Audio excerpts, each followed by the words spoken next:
Ipinakilala na ng House Prosecution Panel ang first batch ng private prosecutors na makakasama po nila sa impeachment trial ni Vice President Sara Duterte. Kausapin po natin ngayon ang isa sa miyembro nito na si Attorney Lorna Capunan. Magandang umaga at welcome po, ma'am, sa Balitang Hali. Magandang umaga sa iyo, Ma'am Connie, at sa lahat ng mga nanonood at nakikinig sa programa. Attorney, paano niyo po napagpasyahan na maging bahagi po ng private prosecution panel sa impeachment complaint ni Vice President Duterte? Alam mo, since last year, involved na ako at saka my law firm in the failed impeachment complaint last year. And tumulong rin naman kami. We were also sought for assistance itong House Committee on Justice. So tuloy-tuloy ang pagtulong natin sa mga public prosecutors. Hindi lang ako, mga ibang law firms, kanya may first batch na announcement, may second batch, baka may third batch pa yan. So ang inuna muna yung tatlong law firm, my law firm, Capunan ng Castillo, actually hindi lang 5, no? 10 kami doon, involved in the impeachment. No? Then yung PECA Bar, tsaka yung Libutan Law Offices. I see, marami-rami rin po pala ho. At ano ho ang magiging saklaw ng iyong trabaho bilang private prosecutor, ma'am?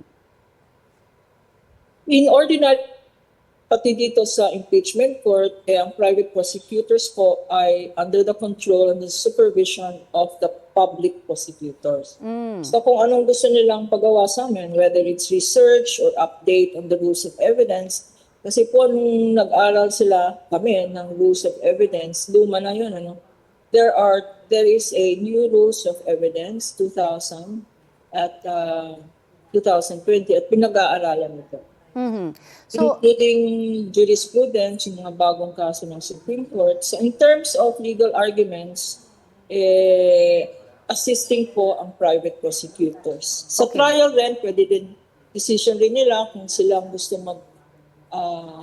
sa direct examination or cross-examination, depende sa comfort level ng public prosecutors, pwede din nila i-delegate sa mga private prosecutors. Yung pag-present ng witness on direct examination or cross-examination. Okay. So masasabi niyo po bang sapat at matibay yung mga ebidensyang nakalap na po ng House Prosecution Panel laban kay Vice President Duterte? Alam mo, very transparent ang evidence, no? Both documentary at testimonial. No? Kasi lumabas na yan.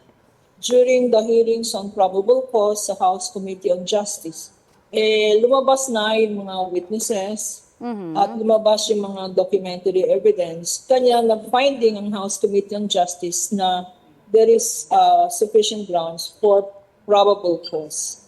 So, nakita naman natin sa butuhan sa plenary session, yan napakalaki, no? Very unexpected, yung 257 endorsements ng plenary session ng House of Congress.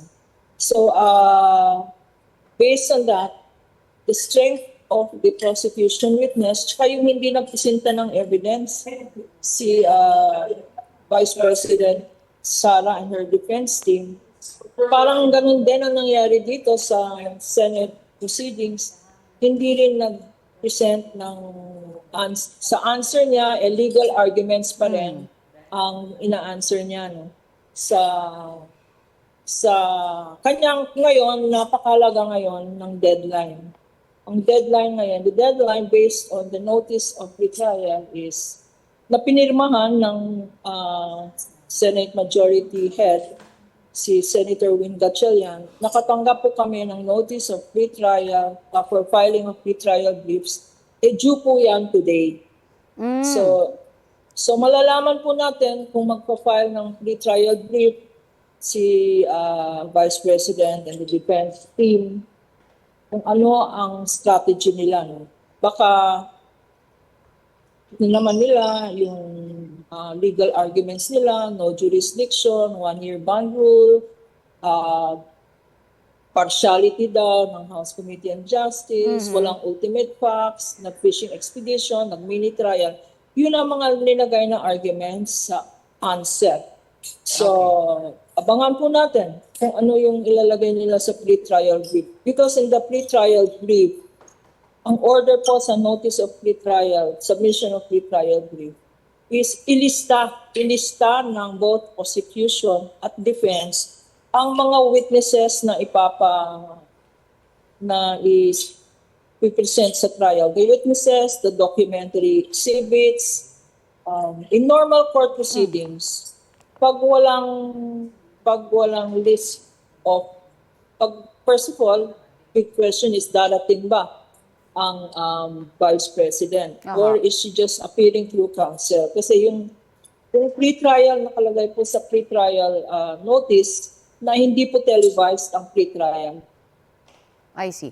Okay, posible ho bang makaapekto sa impeachment trial ang hindi pa rin po nare-resolve ang sigalot po sa liderato ng Senado at bilang po ng mga senador na present sa plenaryo?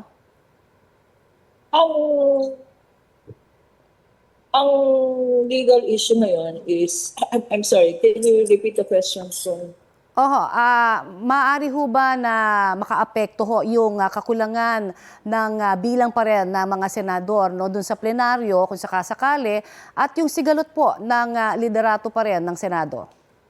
Alam mo, ang legal position ng maraming legal scholars, in fact, very clearly in-explain it, former Justice Tony Carpio, na ang constant lang, nakalagay sa Constitution, 2/3 of all the members of the Senate.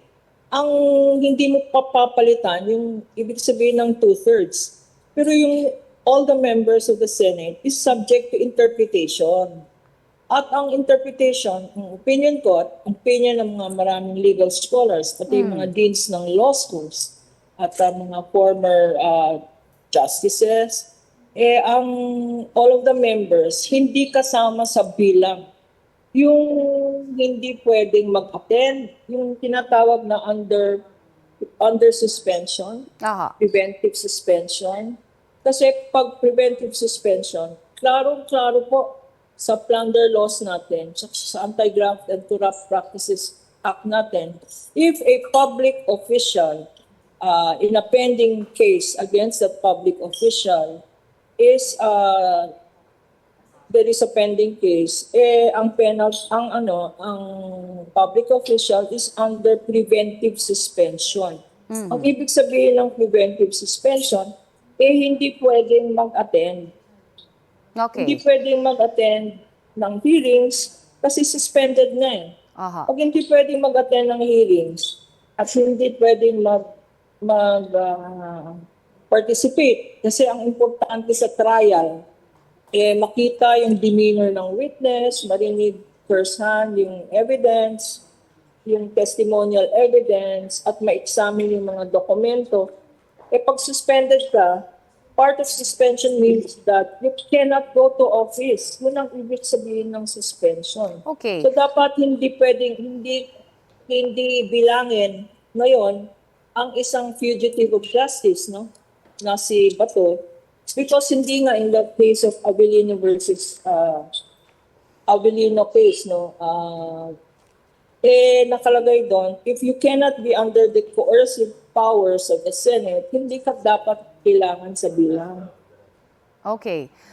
Alright. So ang sinasabi ko, kung yung 2/3, it should be 2/3 of 24 minus 2. Opo. Kung meron pang susunod na isususpend, or pa-file ng kaso sa ombudsman under the plunder laws or the anti-graft and corruption laws, pag suspended yan, dapat hindi kailangan sa bilang ng all of the members. Okay, but yun po ang legal position namin. Yes, but according to Senator Panfilo Lacson, hinihikayat niya na sana po pwedeng makakuha po ng court order yung mga mawawala dun sa plenaryo dahil sa kanilang mga kaso. Do you agree, ma'am? Hindi po.